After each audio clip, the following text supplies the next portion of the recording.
প্রেমে সাকসেস হইতে যে ঢাকায় ছাত্র দলের একজন নেতাকে হত্যা করেছে, দেখেছেন না দেখেন নাই?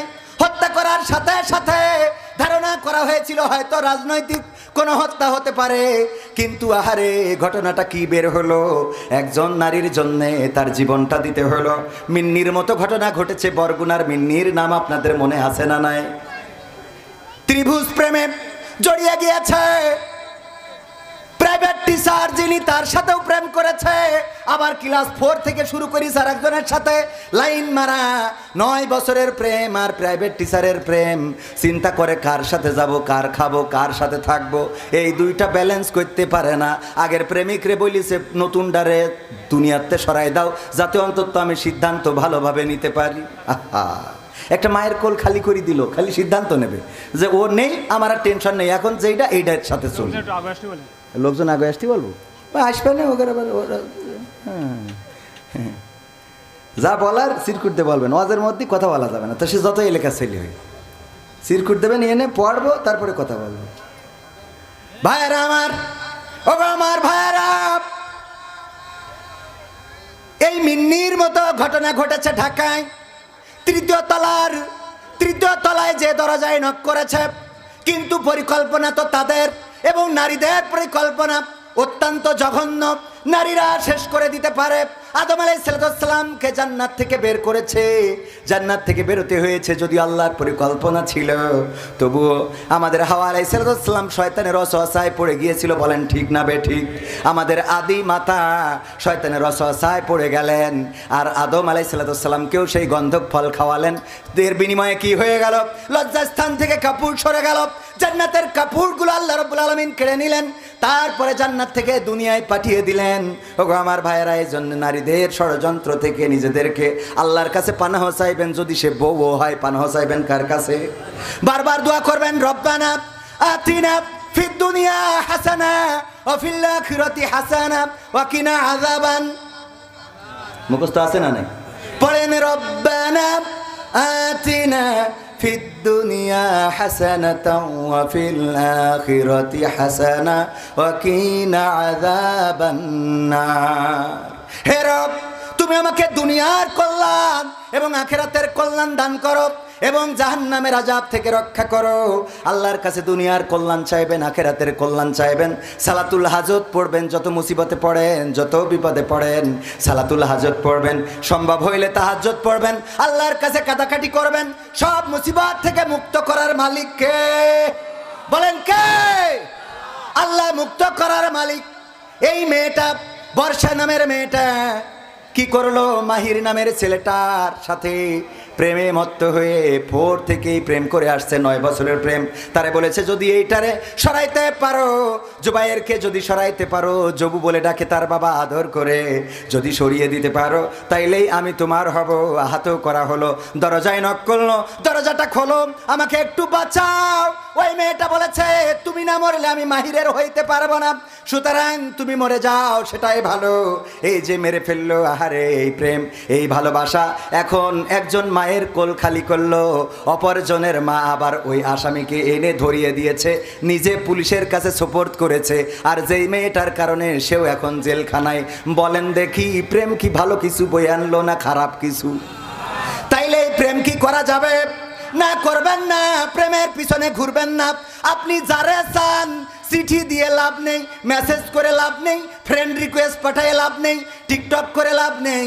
বরং যদি সিজদায় পড়ে আল্লাহর কাছে চাইতে পারেন, আল্লাহ আমার তো মনে হয় ওই মেয়েটা যদি আমার জীবন সঙ্গিনী হয়ে যায় তাইলে আমার জীবনটা সুখের হবে, আমি বড্ড ভালোবাসি।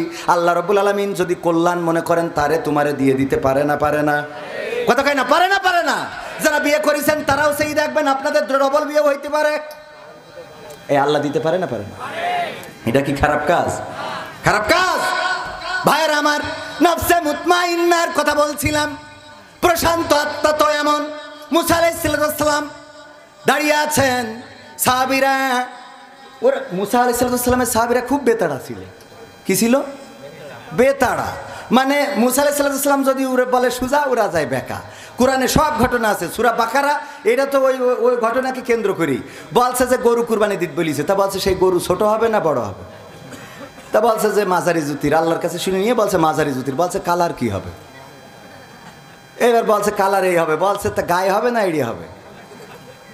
প্রথম কথায় যদি একটা গরু এনে জবাই করে দেয় তাহলে বলে মিটে যায়। কিন্তু এত বেতাড়া ছিল, মানে ওই জিজ্ঞেস করতে করতে আল্লাহ এমন করে দিতেছে যে সেই গরু খুঁজি পাওয়াই কষ্ট। এই জন্য নবী সাল্লাল্লাহু আলাইহি সাল্লাম একবার সাহাবীদের বললেন, যেই ব্যাপারে আল্লাহ কিছু বলেন নাই সেই ব্যাপারে তোমরাও চুপ থাকো, মুসা আলাইহিস সালামের উম্মতের মতো হইও না।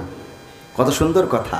যে ব্যাপারে আল্লাহ কিছু, আমাদের কিছু কাজ আছে, আমাদের ফতোয়া জানার দরকার খুব। বলছে হুজুর ওয়াজ শুনে বাড়ি যাওয়ার সময় আমার ভাই আবার একটু পায়খানা লাগিল, তো মাঠে পায়খানা ফিরে ওই সময় তো পানি নেই, তা না শুইছে, তো খেজুর গাছতে রস পেড়িয়েছে পরের গাছের, অবশ্যই ওইটা ঝেড়িয়ে আমরা আবার খেয়েতে বাড়ি আইছি, এতে কি মানে ও যে সুচি নিয়ে জন্য কি গুনাহ হবে? কোয়ানে দড়ি কোয়ানে লাগাতে খাইছিস চুরি করি, তুই শুচিস কি না শুচিস ও দিয়ে চিন্তা করলাম। মানে আর এখন ফতোয়ার বাক্স নিয়ে বিভিন্ন হুজুর বসে, মুরগি জবাই করিছে, তো মুরগি জবাই করতে যে পশ্চিম মুখ চিনতে পারিনি উত্তর মুখ, এটা খাওয়া যাবে কিনা? তো এত টেনশন করার দরকার আছে? কথা কয় না। আপনি কোনো হোটেলে গেছেন, যে সুজা চুপচাপ ঢুকবেন, খাবেন, চলে আসবেন। গরুর মাংস না কুত্তার মাংস না মুরগির মাংস অত চিন্তা করার দরকার নেই, আপনি খাইছেন চলে আইছেন। যদি শুকরের মাংস হয় আপনার জন্য কোনো অসুবিধা নেই, কিন্তু যদি সন্দেহ পোষণ করেন গরুর মাংস হইলেও খাওয়া যাবে না। কথা কি বুঝতে পারিছেন? এত পেছানোর দরকার আছে?